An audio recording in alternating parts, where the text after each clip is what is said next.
Saya tidak peduli siapapun Anda. Anda pernah bermaksiat, Anda pernah berbuat salah. Kita manusia yang tidak luput dari dosa. Tapi saya ingin berikan tawaran dari Al-Quranul Karim.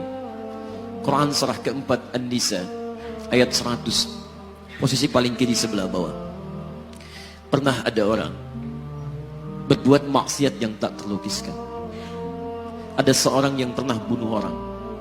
Bunuhnya bukan 1, 2, 100 orang. Tak terlukiskan bilangannya.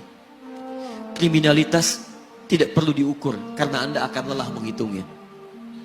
Ketika Allah berkenan memberikan hidayah kepadanya, Masya Allah. Dan hidayah selalu terbuka pada siapapun sepanjang ia mau mengambilnya sebelum nyawa sampai di kerongkongannya. Tiba-tiba datang ia pada seorang alim dan berkata, saya ingin berubah. Alim ini kemudian menyampaikan pada orang dimaksud, Anda bukan berarti tidak bisa menjadi orang baik. Hanya Anda tinggal di lingkungan yang tidak mendukung Anda jadi baik. Keluarlah dulu dari tempat itu. Pergilah ke majlis ilmu si fulan, tempatnya ada di sana. Datang ke sana, belajarlah, dan Allah akan bimbing Anda berubah dari keburukan menjadi orang yang terbaik. Didengarlah nasihat alim ini. Berangkatlah orang dimaksud, menempuh perjalanannya. Tiba-tiba Masya Allah, belum sampai ke tujuan, di pertengahan jalan, konon disebutkan lebih sejengkal, tiba-tiba maut datang menjemputnya. Thumma yudrikul maut. Apa yang terjadi? Langkahnya dihitung sebagai ibadah. Dalam terapnya dia beristighfar, tobat kepada Allah subhanahu wa ta'ala. Taubat yang menghadirkan cinta Allah subhanahu wa ta'ala. Quran surah kedua ayat 222 di ujung ayatnya. Innallaha yuhibbut tawwabin. Allah mencintai orang-orang taubat. Dan cinta Allah menghadirkan ampunan bagi seluruh dosanya. Quran surah ketiga Ali Imran ayat 31, paling kiri sebelah atas. Qul in kuntum tuhibbunallaha fattabi'uni yuhibbukumullah. Allah cintai orang yang mau taat pada Rasulnya. Lihat, ketika Allah mencintai seorang hamba, wa yaghfir lakum dzunubakum, Allah ampuni seluruh dosa-dosanya. Derap langkahnya menghadirkan istighfar, taubatnya menghadirkan cinta Allah menghadirkan seluruh ampunan bagi dosa-dosa yang ia miliki. Maka apa yang terjadi? Di tengah perjalanan maut menjemputnya, thumma yudrikhul maut faqad waqa'a ajruhu 'ala Allah. Dan pahala diberikan kepada orang tadi. Di jalan, maaf, maut datang, taubat diterima, dosa diampuni, dan amalan didapati dengan derap langkahnya. Maka apa yang terjadi?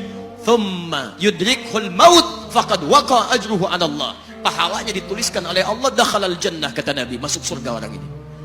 Anda bisa bayangkan, pernah bunuh orang 100 orang, mabuk tak terlukiskan, kriminalitas tak perlu dihitung. Ketika dia mau bertobat, datang ke majlis ilmu, Masya Allah, meninggal di tengah jalan, kata Nabi, dakhalal jannah. Bertobat diampuni dosanya, derap langkahnya ada pahalanya, dakhalal jannah. Turun ayat untuk melukiskan tawaran yang sama kepada kita. Wa may yuhajir fi sabilillahi yajid fil ardi muraghaman katsiran was'a. Siapapun yang mau berubah kembali pada ketentuan jalan Allah, kalau dia masih punya batas-batas kehidupan, kami akan berikan kelapangan di sisa hidupnya dan kelimpahan-limpahan kenikmatan selama dia hidup.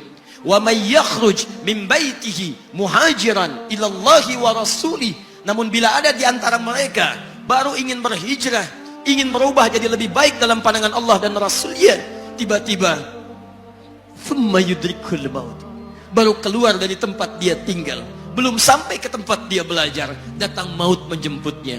Faqad waqa'a ajruhu 'ala Allah. Kami terima semua amalnya, kami ampuni dosa-dosanya, dan kami tuliskan namanya di dalam surga. Bila 100 orang saja yang pernah dibunuh oleh orang ini, pernah bunuh 100 orang, mabuk tak terlukiskan, kriminalitas tak terhitung, mau berangkat ke majlis ilmu, tak sampai ke majlisnya, meninggal dia, bisa masuk surga. Masa Anda yang tidak pernah bunuh orang? Ada yang pernah bunuh orang di sini? Boleh angkat tangan? Ada polisi di sini, langsung saya sampaikan insyaallah. Anda gak pernah bunuh orang, Anda tidak pernah mabuk, Anda tidak pernah berbuat kriminalitas seperti orang dulu. Salah, wajar, tapi pintu tobat terbuka untuk kita semua. Masya Allah, bedanya dengan orang tadi belum sampai ke majelis ilmu. Anda sudah hadir di dalamnya, langsung di rumah Allah, diberikan tempat yang terbaik, dan kita akan belajar. Kalau dengan semua ini belum mempermudah Anda ke surga, dengan cara apa lagi Allah mesti mengantarkan Anda ke surga? Kalau dengan duduknya Anda di sini belum mau juga bertobat, dengan cara apa lagi Allah harus membimbing Anda bertobat? Kalau dengan seperti ini belum juga Anda taat kepada Rasul, dengan cara apa lagi Allah mesti meyakinkan Anda untuk taat kepada Rasulullah SAW? Karena itu teman-teman sekalian, mari kita pelajari ilmunya, dan dengan ilmu itu akan membimbing kita insya Allah kembali kepada Allah sampai mengajak keluarga kita ke surga insya Allah.